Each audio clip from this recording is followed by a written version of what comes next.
Hello, this is Dr. Marty Lustig, Principal with NextGen Advisors. Welcome to our podcast series featuring senior leaders from the NextGen Advisors team. I'm joined by my colleagues Graham Brown and Dr. Betty Rabinowitz. Welcome to each of you. Hello, Marty. Hey, Marty. Hi.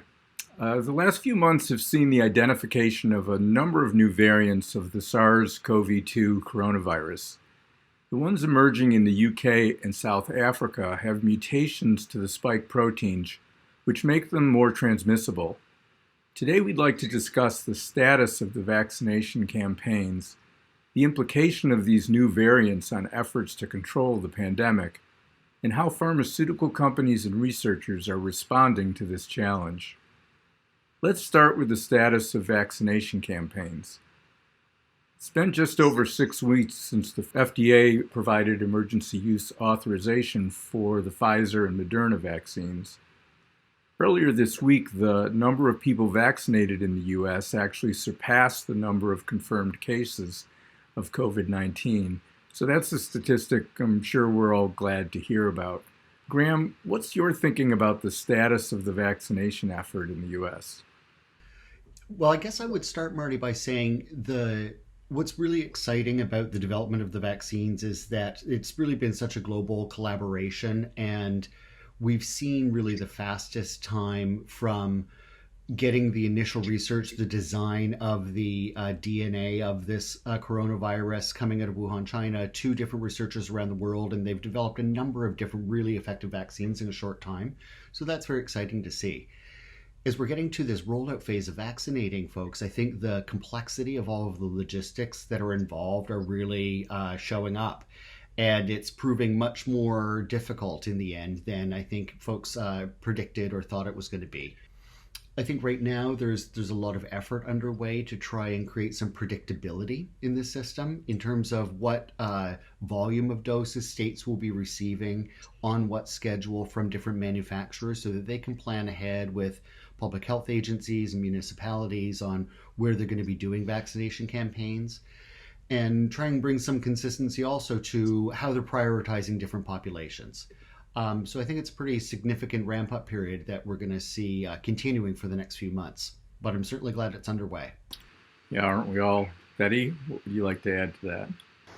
It's interesting. There has been a fair amount of effort nationally and certainly at the state level to prioritize who is getting the vaccine first, whether it be based on age, the employment status for a frontline job like firemen, EMS, obviously physicians and care teams. Clearly, for the general public, the guidelines are not nuanced nuanced enough. It's really basically whether you're in one of these categories or in an age group. Comorbidities haven't been brought in, and specific risk factors haven't been truly addressed yet. And each of the states is doing this slightly differently, which is adding to a fair amount of confusion.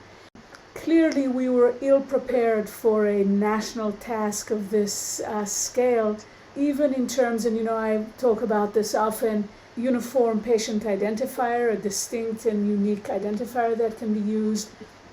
My guess is that patients are finding themselves on multiple lists, and how one reconciles those will be interesting.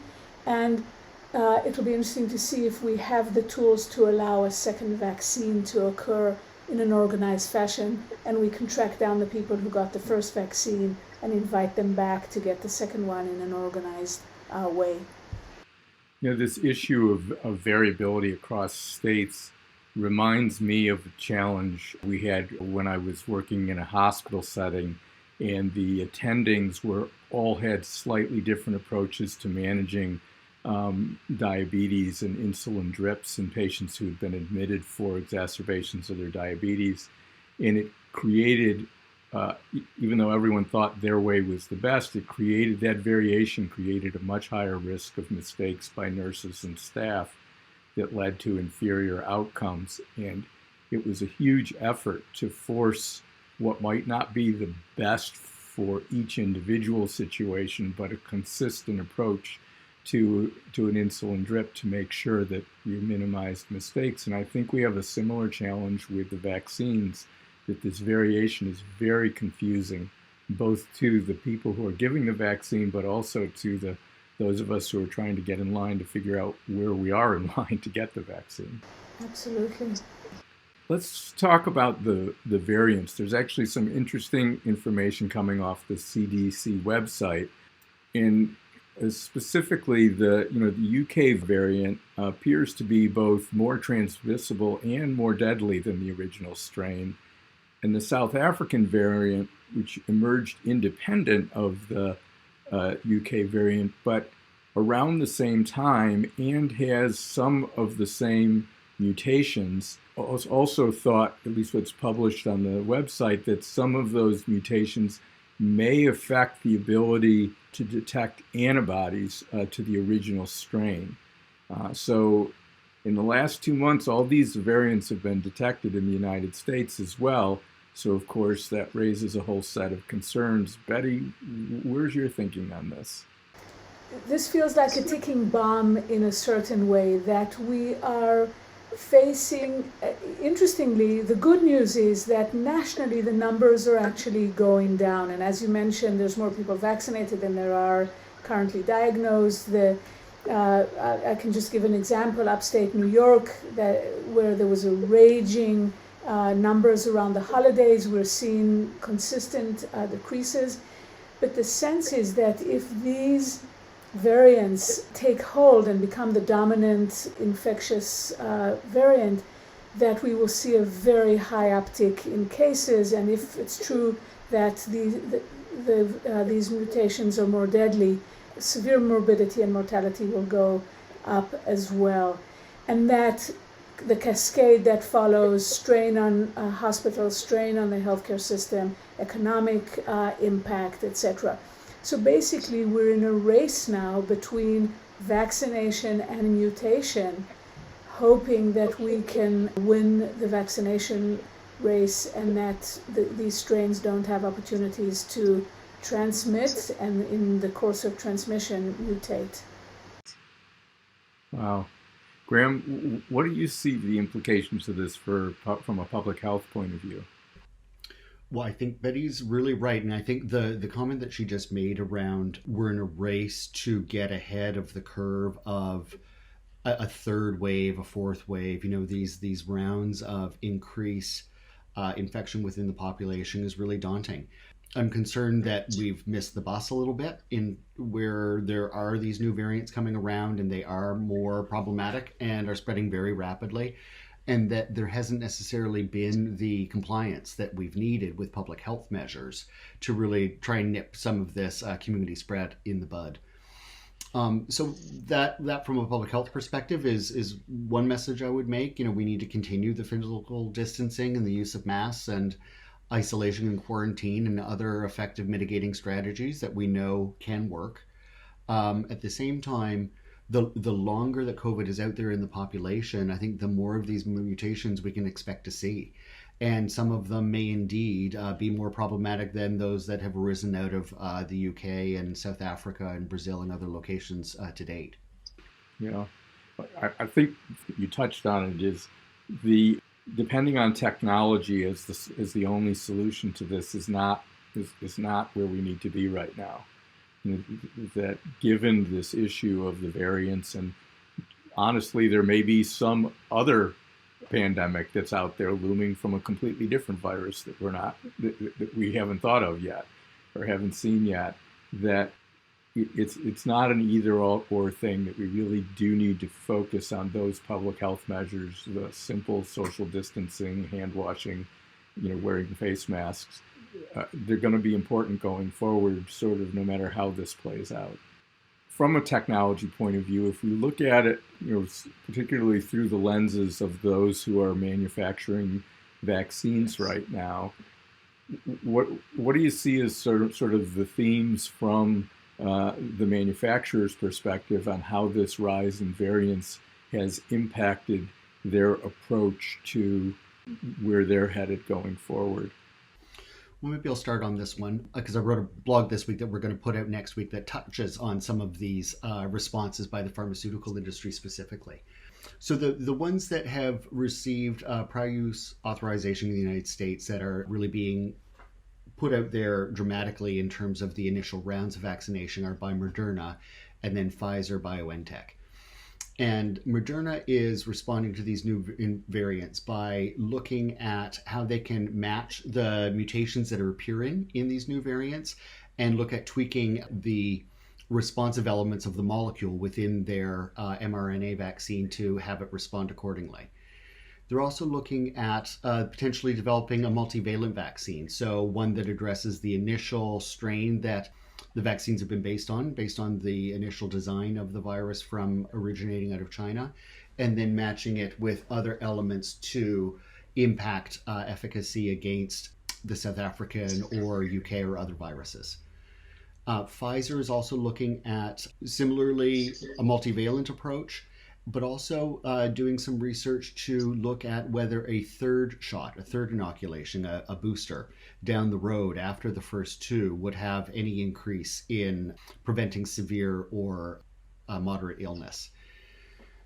So those are some areas. There was a piece I heard yesterday which was interesting in terms of considering researchers are now looking at and trying to enroll folks in a study to look at giving them one company's vaccine as their first dose and a separate company's vaccine as a second dose to understand what's the human immunity response to having different elements of vaccine mRNA put into your system and how the body then responds accordingly, potentially with a stronger immune response that provides greater protection. So there's some interesting innovation that the industry is certainly looking at to provide, I think, as many opportunities as possible to protect people. Mm-hmm. Betty, your thoughts? It couldn't be, we couldn't be having this pandemic at a better time in the sense that that's a terrible thing. It sounds terrible, but what I mean is, had this happened 5 years ago, before some of these messenger RNA and rapid cycle options for development of these vaccines existed, it's daunting to think what conversation we would be having at the moment. So I have really great faith that the companies that have gotten this far will be creative, innovative, and supported to come up with solutions. The only thing one needs to remember is each of these solutions complicates the logistics of covering the entire population with whatever the solution is exponentially.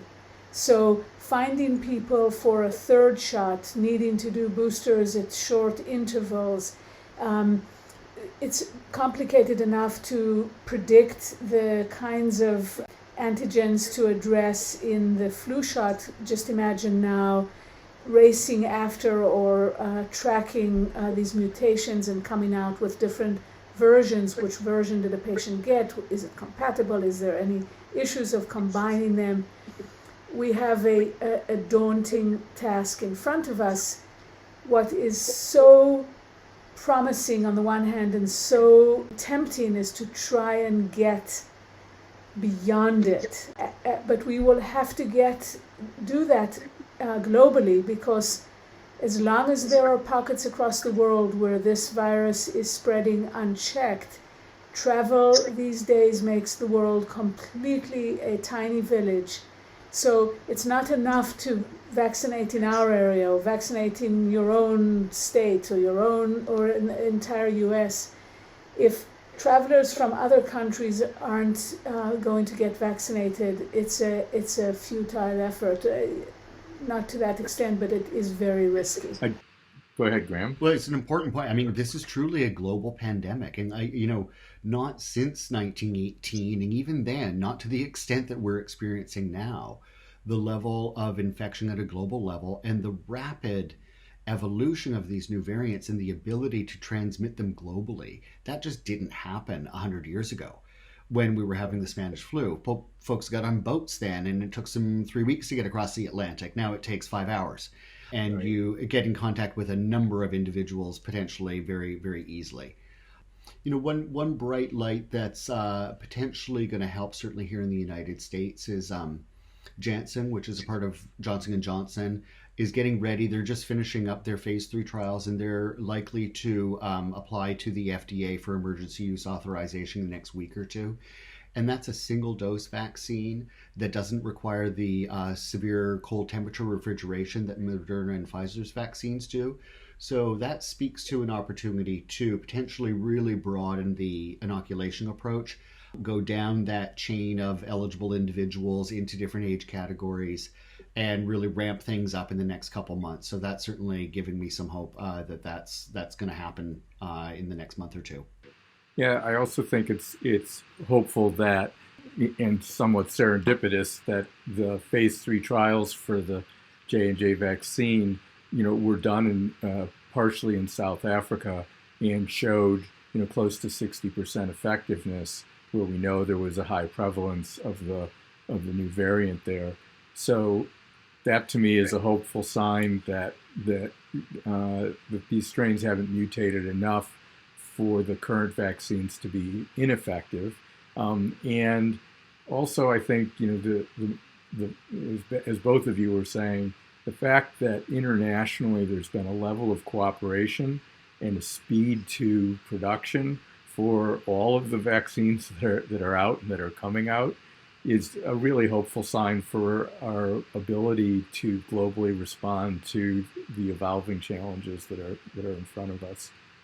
So on that positive note, I think we'll end our discussion for now on this very challenging topic. I'm sure we'll be coming back to it as things evolve. I want to thank Dr. Betty Rabinowitz and Graham Brown for your thoughts on this very important issue. And thank you to our listeners. A reminder that you can just click on the subscribe icon to be reminded of future podcasts. This is Dr. Marty Lustig with NextGen Healthcare, and have a great day.